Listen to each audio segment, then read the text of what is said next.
สบายดีท่านผู้ชมมาพบกับหมอแคนเสียงล่าสิมาเป้าแคนให้ทุกคนได้ฟังน้ำกันลายย่นซ่านลายมหาไซลายมหาไซ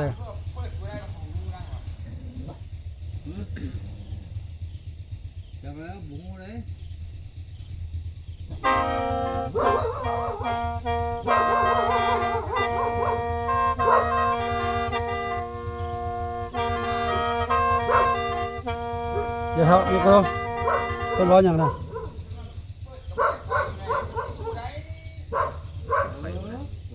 ยันเรางับเบเกอร์ใหญ่เนาะต้องเป็นเรางับเบเกอร์ใหญ่แหละเพื่อนเราสิงับเบเกอร์ใหญ่อยู่นี่นี่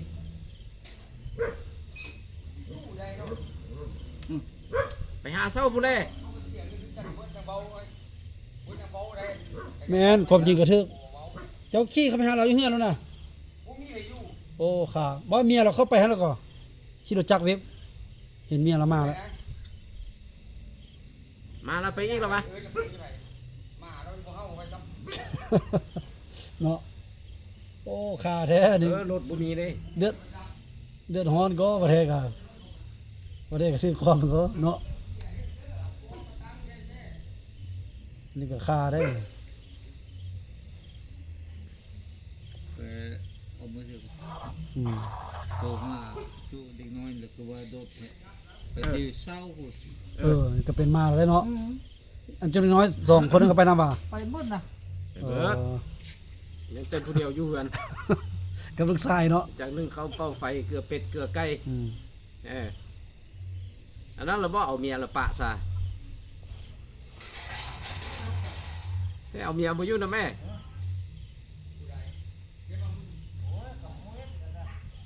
นี่ประโลมเอาได้น้ำฟืนน้ำไฟได้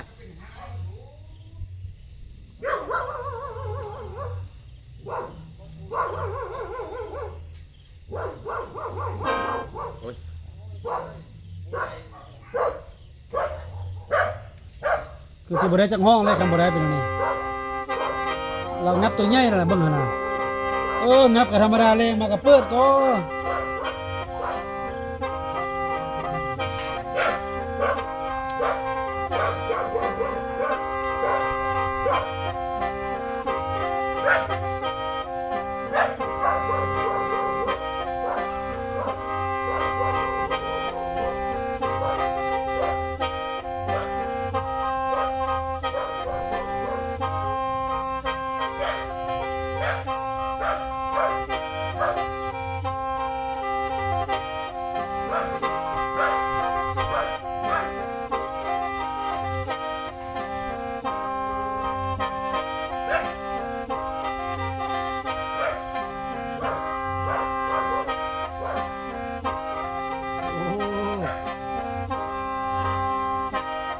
ตั้งใจเบิ่งกันนะเนาะ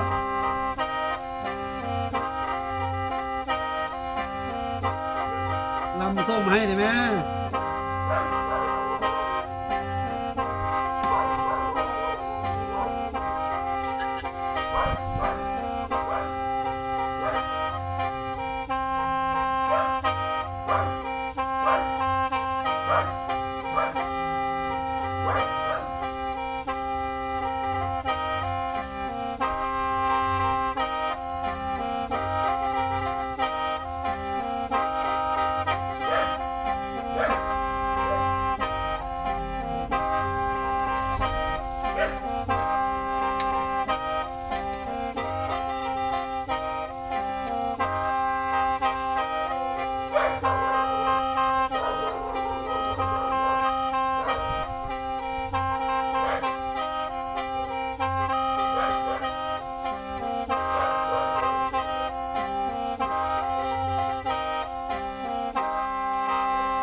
เจ้าฮู้ว่าเสียงลำเสียงแคนนี่ไม่เสียงแคนลายหยัง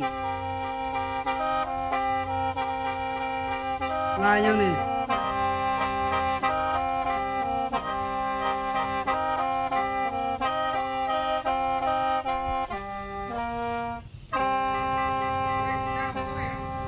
เอออันหมอเคนขอถามเด้อลายนี่คือว่าลายหยัง อันนี้นะอันน่ะ สารวันภาคใต้ สารพัดใต้ เออ อันเขาเอิ้นว่าสารวันเตี้ยลงพุ่นว่า สารวันภาคใต้สารวันเตี้ยลง ลำสารวันเนาะ เออ แต่ว่าอันนี้แคนก็ว่าลายแคนสารวัน ลายแคนสารวัน แล้วซาค่อยแปรได้เนื้อหามันค่อยแปรส่วนตัวเขาเด้อแล้วเขาว่าตอนนี้ใช่ป่ะค่อยละบ่อยากเว้าเรื่องห้องห้ามเตาเรื่องเก่าโบราณ แล้วก็ค่อยได้มาอยากเว้าเรื่องห้องห้ามเตาเรื่องเก่าโบราณเสียงเจ้าเป่าเมื่อกี้นี่นะเก่าโบราณเรื่องห้องห้ามเตาเรื่องเก่าโบราณเป็นอะไร อันนั้นแหละเขาเอิ้นว่าอันน่ะอะไรนี่สารวันอันน่ะโอ้ย คือโนราลัมมนาสารวัน อืม จะแต่งล็อกมาเลยล่ะ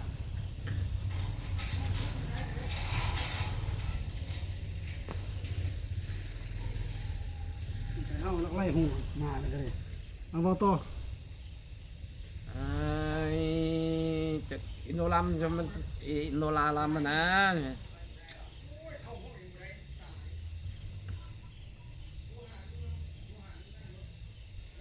แต่ลำมหาไซลำสารวัตร แต่ว่าผมเป็นสารวันแท้เลยลำแบบอันคือโนราลำมันอยู่หลักเสานะ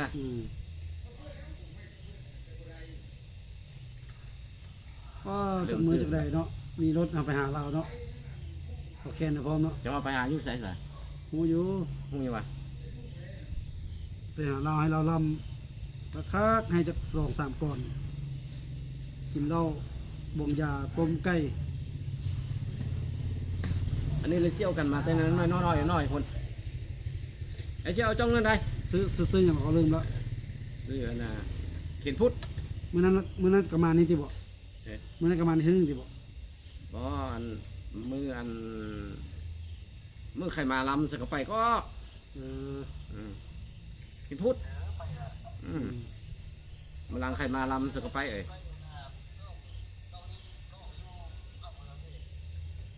แม่ละไปละเจอละมื้อนั้นอยู่หาเมืองจะเข้าไปเลยเนาะ น้องเพื่อนละ เอากระดองน้องสาวสมัยนี่นะโอ้แต่มื้อนั้นมามื้อนี้โดนเติบไปแล้วเนาะฮอดปีแล้วอะปีปลายแล้วเนาะปีปลายแล้วเนาะ อันตื่นมาแล้วน้ำท่วมมันน่ะแม่นตัวปะ สงสัย เอาน้ำท่วมทางกันหน่อย ฝนตกน้ำท่วมมานี่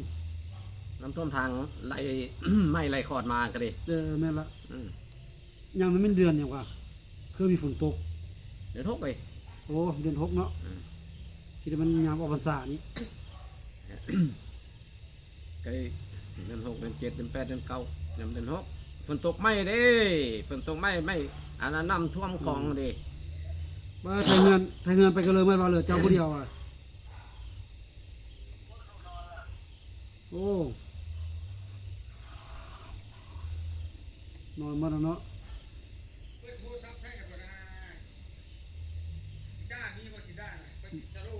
หมูมีแล้ว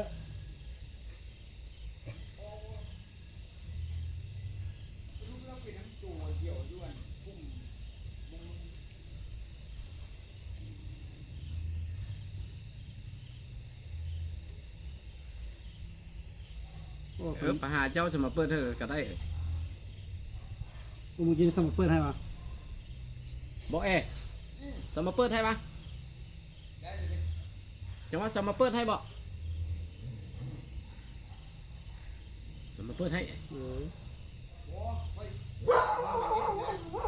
มันมีตัวผู้เราเนี่ยมันโบกขึ้นคอมพิวเตอร์เลยเราคิดคอมพิวเตอร์ ม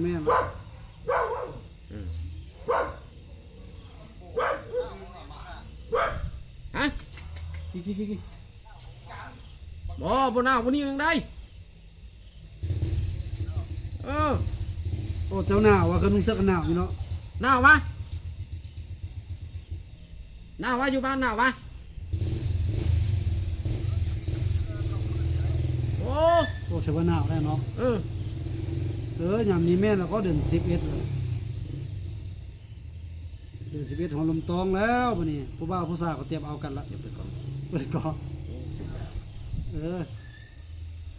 ได้ละ มันเป็นยังไง ลักซุปเอาเจ้าซุปเจ้าทิม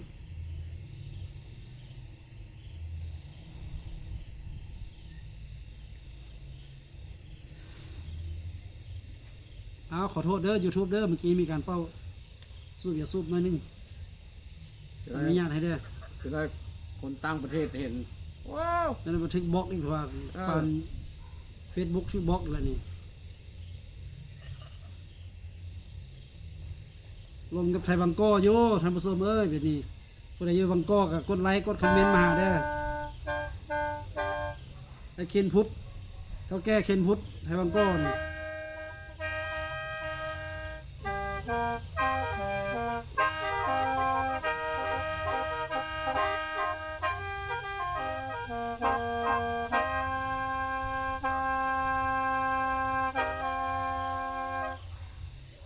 เอาส้มลายสำเหนือมึงด้วยบัดนี้ไปเที่ยวสำเหนือมึง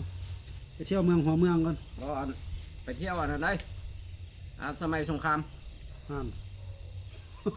เดี๋ยวสงคราม 75ขึ้นหลังเนาะ ปิดอีก 75ขึ้นหลังเล ไป ย เที่ยวปี75เนาะ 75ขึ้นหลังโหละ เอาลองมึงดูไปมึงดู 255พุ่นละ ลองเบิ้งเอา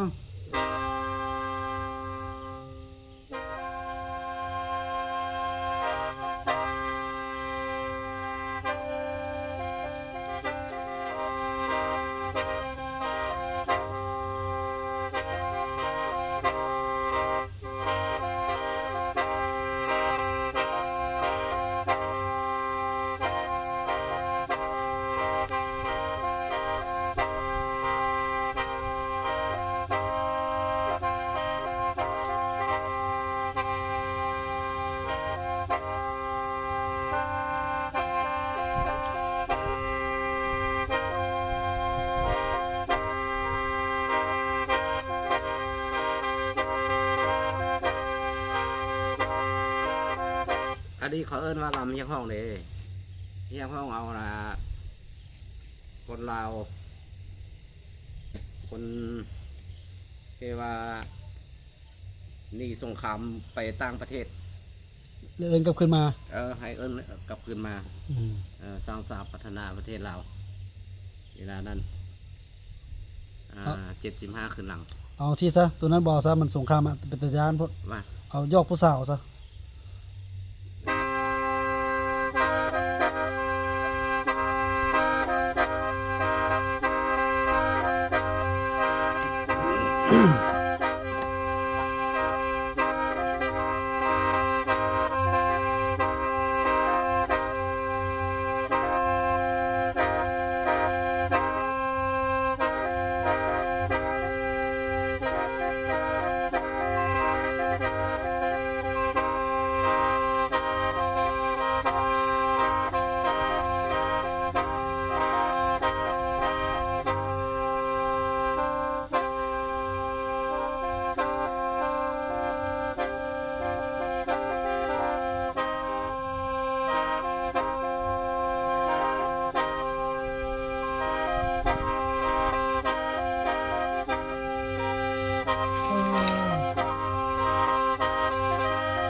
น้อยๆอันนี้นะ อันเจ้าลองเฮ็ดแบบสไตล์ซิ่งๆมาดูมีบ่จังหวะ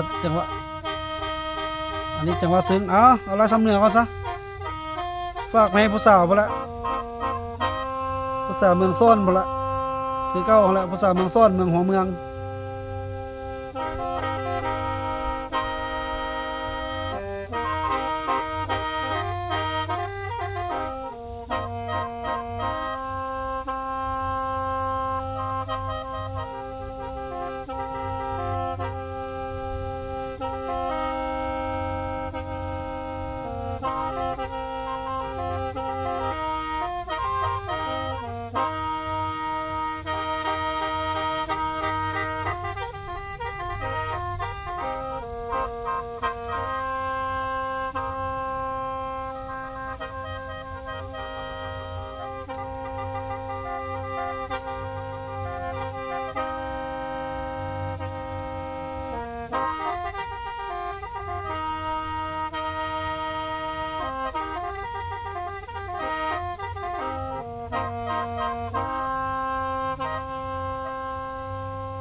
แล้วจะปรับตัวนึงได้แล้วมันได้เลยนี่ตอนตัวเขาตีดีดีดีนะ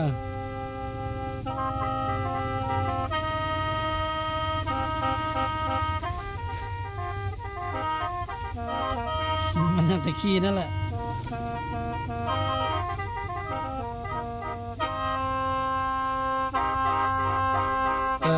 เวลาลงนั่นนี่แหละเวลาลงนี่แหละเจ้าเอ็ดอันดีดกลับคืนว่า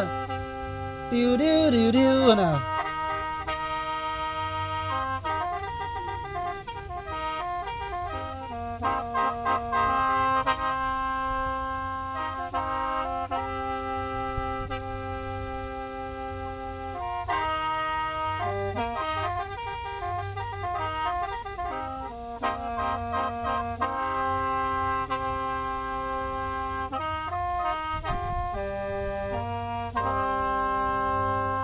จบไปเที่ยวเมืองซ่อนกับเมืองหัวเมือง เมืองแข่งหัวพันวะ แม่นแท้เมืองหัวเมืองแข่งหัวพันเมืองซ่อนแข่งหัวพันสาวเมืองเสียงคอนี่เมืองเสียงคอก็ เนาะ มีแฟนครับบนไซอยู่บ่เมืองเสียงคอนี่เมืองซ่อนนี่หัวมีแล้วเมืองหัวเมืองนี่ก็มีแล้วเนาะเมืองเสียงคอเมืองหัวเมืองเมืองเวียงทองมีเมืองเวียงทองอีกเด้ ไก่นายได้เชียว อ๋อ ไก่นายเลยได้นี่ มีเมืองเวียงทองคือเดียวกับอันแข่งบริกรรมไซนี่ก็อันแข่งหัวพันนะมีเมืองเวียงทองเด้อ น้อยกูจงมาเลี้ยนนำเด้ออยากว่างก่อนไม่เชี่ยวมึงไปเกี่ยวข้าวปุ่นโยมมาลาดทางเมืองอัน มาไซ บุรพา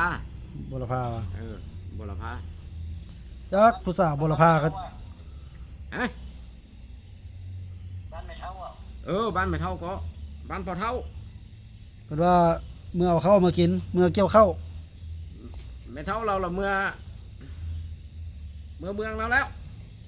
เมื่อฟันเข้าเมืองหลังเราแล้วไม่เท่าอยู่เมืองเลยสัตว์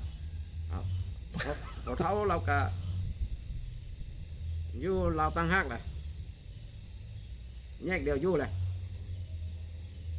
แยกเดียวแล้ว หมูแยกแล้วได้จุดเลย อันนึงอยู่สวรรค์ อันนึงอยู่เมืองสวรรค์อันนึงอยู่เมืองคน หมูแยกแล้วได้จุดเลย โอ้บ่แท้ ได้3-4 ปีแล้วเด้ อันเฮ็ดลาบเลียวก็เป็นอยู่ว่าอันอยู่วังโก้กันก็ได้อยากกินลาบเลียวสีมือไทยวังโก้ดีนะ มาละแม่ มื้อหน้าก็ได้คันบ่มีรถใหญ่แท้ก็สิขี่รถจักร เรียบร้อยตู้กันไปคือเก่าล่ะเนาะเพื่อจะไปฮอด เดี๋ยวกลางคนจะไป เส้นทางสะดวกสบายดีวะ ก็ธรรมดาอยู่ตรงเนี่ย รถเรียบร้อยนี่ไปได้อยู่เนาะ ไหน หลักสองขี่สองคน โอ้คือทางนาคำสิโยมทางนาคำน่ะเฮงโพดเนาะก้อนหินเด้อมันลงมาละ ทำหมดได้ เดี๋ยวนี้เขาแปลงไม่แหละ เห็นอยู่ ไปครับ น้ำท่วมเลย ไปกับท่าเสียงล่าวท่านโอ้ยก้อนหินบ่ว่าเลยบ้านนาคำมันนะอันนี้เว้าอนุญาตเว้าออกซื่อสังคมเลยแหละบ่ได้ว่าต่อต้านนะแต่ว่าส่วงกันไปมันบ่ดีแท้เนาะก้อนหินหลายแท้ ฝนตกเลย เอาตามความเป็นจริงดิแต่ว่าอันเรื่องก็ยังใครก็ทำบันบ่บ่ มันฝนตกมันละขี้ดินมันออกหมดแล้วยังมีแต่ขี้หินมันนี่ รถจักรยานเดี๋ยวตีนหัว มันเป็นกระตัก ใครตีนรถบ่หัวเอาไป2003ว่ะ2024 สิ 24เนาะ อืม 24แท้แม่นว่า สาม 24 สาม 23ได้ไปท้ายปี2023 ท้ายปีเดือน12แล้ว เดือน11 12แล้วเดือน10เดือน11เดือน12 ตอนนี้เรามาตกบ่อยากลงอีกบ่อยากลงอีก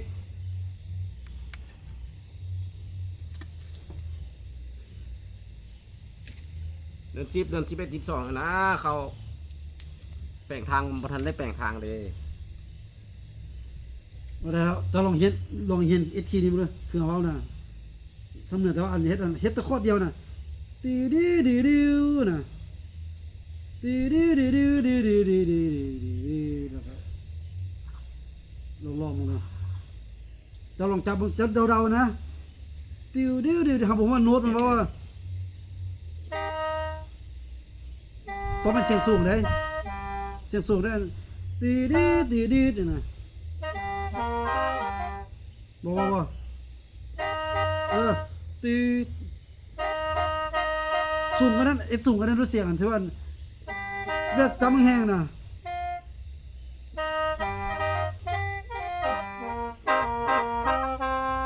บ่แม่นเนาะให้มันลานะผู้บ่าวลาติวดิวดิวดิวมันดิวดิวดิวดิวดิวแล้วก็เจ้าก็เอาเสียงอันตัวสำเนียงกลับมาทิพย์ซะอีกนะ ก็ลำเชิญดู บ่แม่นแล้วมันเป็นอันจังหวะที่ว่าลงขี้แล้วเขาว่าลูกลิ้นนะอันนั้นน่ะ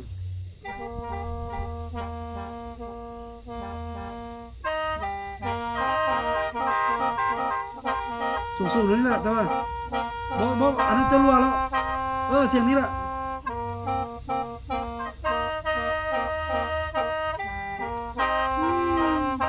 จะลองเสียงแต่ละเสียงมาดูบอกว่าจะลองไปเช็ดละเสียงมาดู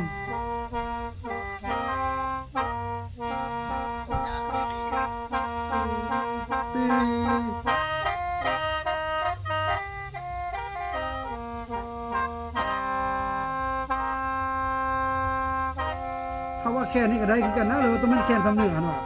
ตัวนี้ก็ได้คือกัน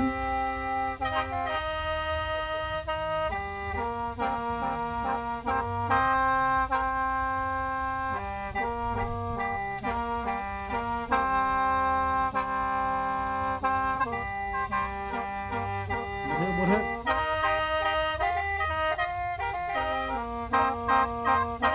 อันนี้นี่ทึกแล้วอันนี้ทึกในมุมจังหวะนั้นแต่ว่ามันมีตัวนึงตัวล็อกแอลนะเคยว่าล็อกอันนี้นะแบบว่าลิ้นไปเลยแบบคล้ายๆว่าสโลว์เลยแบบตีดีกลับขึ้นมาแล้วจึงกลับมาลิ้นตัวปกตินี้อันนี้เป็นตัวกำลังตีมันอยู่แล้วอันนี้นะแล้วตัวนั้นมันตัวล็อกแบบมันโค้งก็ไปแบบมันแต่ว่าลูกลิ้นน่ะย้อนโดดแห้งๆเลยโดดแห้งๆโค้งกับค่อยๆตีกลับขึ้นมาสินะ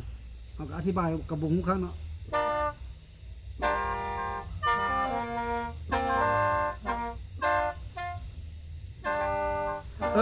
เอาเสียงนั้นตื่นเมื่อกี้ที่เสียงอะไรบ้างหนึ่ง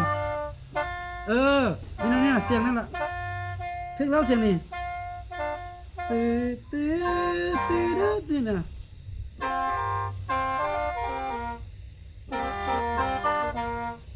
บอกว่าเอาเจ้าเสียงตัวนั้นก็เสียงตัวให้ได้ยินนะ ตรงนั้นเอาใส่ละแม่นปั๊บเลยตีดิดอันนึง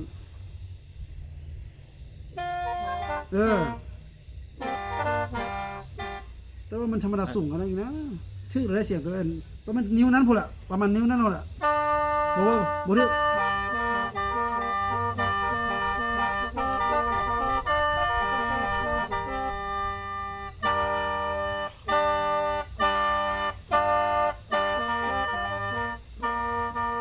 มื้อหน้าก่อนเฮาก็บ่เป็น เอาตัวเสียงอันนั้นมาแม่ เรามาขออยู่ในโทรศัพท์พุ่นมัน เสียงแบบเพิ่นคือจะหูก็ แม่นมันสิเปิดจะได้ป่ะมันกำลังเปิด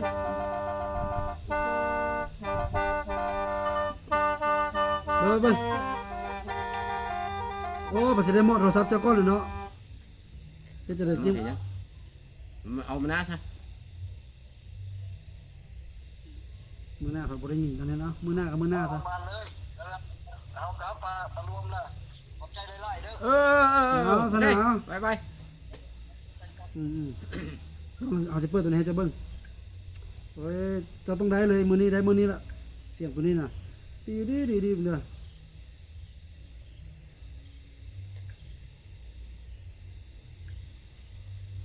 มันมีแต่3ลูกลิ้นนึงนะ3 4นี่แหละ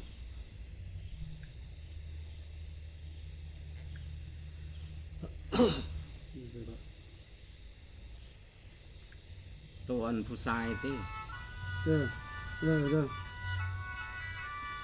จะฟังตรงนี้เด้อ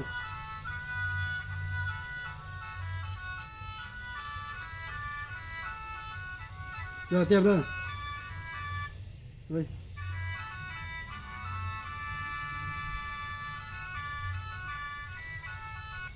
โอ้บ่มีตัวนี้มันยังบ่มี อันนี้เอาท่าตัวว่านี่เดี๋ยวต้องใส่ตัวนี้มีนะ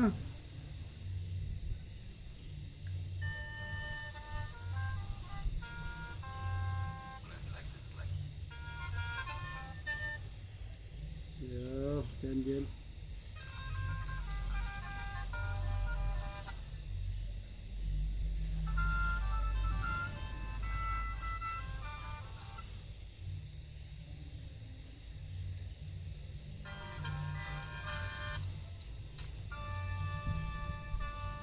นี่ก็เสียงเขา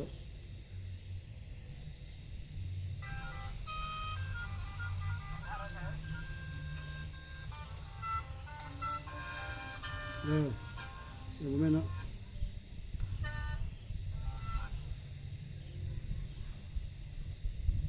อย่าเสียเลยเราจะรอเด้อท่านผู้ชมเด้อขอโทษเด้อกำลังซอกเสียงลายซ้ำเนื้อ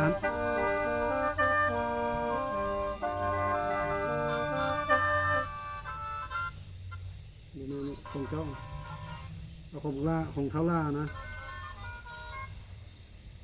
ยากมันอยู่ใส่หรอ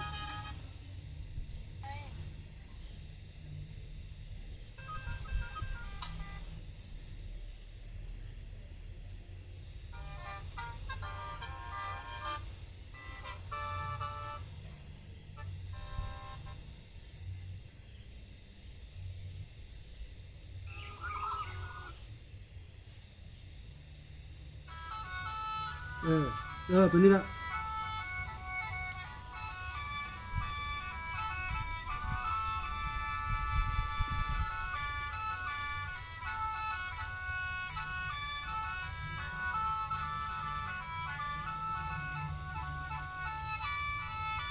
อันนี้ละตัวนี้ละตีดีเนี่ยบ่จะฟังไม่บนเรือ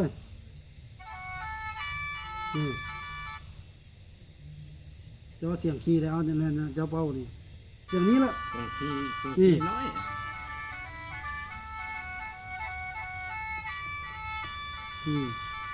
มันมีตีดีหรือตีดี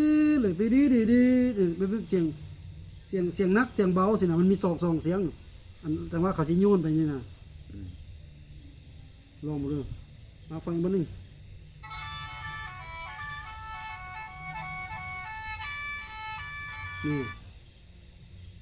อันนี้ว่าเรื่องลายสำเนา ตีดีดีดีหรือตีดีดีดีเดี๋ยวนะ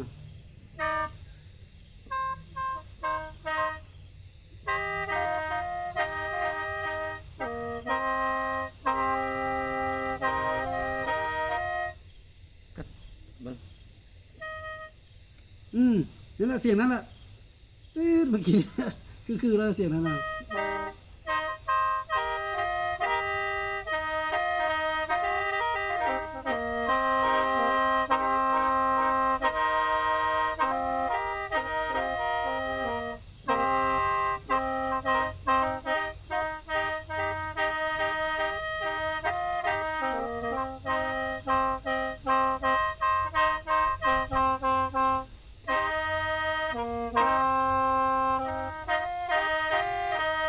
อันนี้เนาะ บ่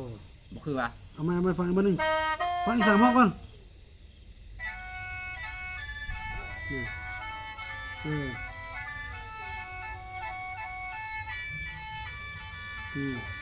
ตัวนี้แหละ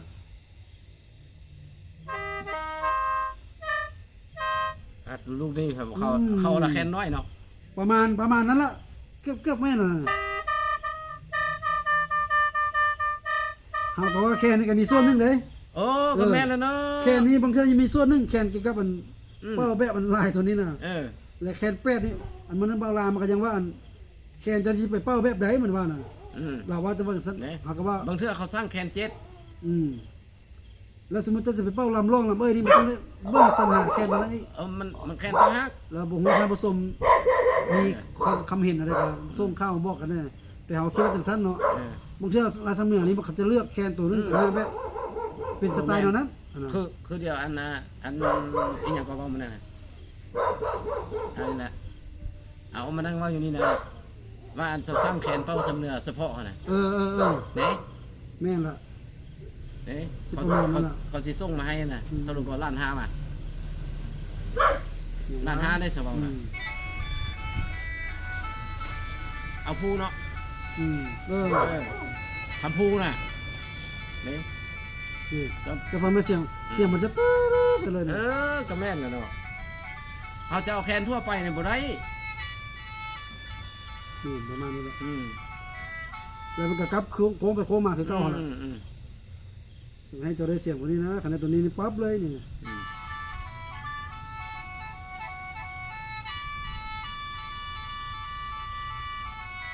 เดี๋ยวก็ย่าฟังให้เป็นการบ้านไว้ก่อนมื้อหน้าจะศึกษาไหมเราทางผสมเนาะถ้าอันหมอแคนสำเนียงเป็นอะไรก็ฝากมาทักทายแล้วครับมาสอนมาแนะนำมาบอกเลยเด้ออันว่าทางประเทศไทยกัน สร้างสรรค์ทอดบทเรียนนำกันเด้อบ างทีผู้ที่เขาเจ้าฮู้น่ะทางประเทศไทยน่ะหมอแคนเขาฟังเขาก็ฮู้ว่าเราต้องเฮ็ดอันนี้เขาก็ฮู้อยู่แก่ใจแล้วนี่น่ะว่า ขี่นั่นต้องเห็นอันนี้ขี่นี่ต้อง แต่ผู้เฮามันบ่ฮู้นี่ก็ฮู้ยากคือกันเด้อก็ แม่ก็ มันอยากจับปูใส่ดงคือกันเด้อนี่ก็ แม่นถูกต้อง เป้าสั่งกันลาก่อนนี่แล้วก็เตรียมจบเนาะ20 ปลายนาที30 ปลายนาทีแล้วเด้30 นาทีละ แม่น โอ้ มาเป้าอีกบัดนึงก็ก้าวคำอำลาเมืองเฮือนแล้วบัดนี้มันเล่นนำหมอแคนเสียงลากเด็กเตอร์บ่ได้นี่9 โมงปลายละ แม่นแล้ว เป้าฟังเสียงอีกบัดนึงแล้วก็เมื่อแล้วบัดนี้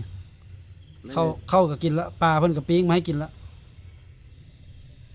แล้วว่ายังสิไปซอกหารายได้ทางนอกบ่ บ่ลาบ่วงการละ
จบไปเด้อเสียงขับลำ บ๊ายบาย เสียงแคนเบิ้นเสียงขับลำเนาะเสียงแคนหลายลายเมื่อกี้นี้เป้าให้ทุกคนได้ชมแล้วก็มีการเฮียนเป้าแคนอีกเล็กน้อยๆผิดพลาดประการใดขอโทษเด้อบางครั้งก็มีสูบยาได้น้อยนึงเนาะขอโทษทางบริษัท YouTube เฮาเนาะสูบเล็กๆน้อยๆก็ให้อภัยกันเด้อ ถูกต้อง บ๊ายบายพบกันในคลิปหน้าเด้อ บาย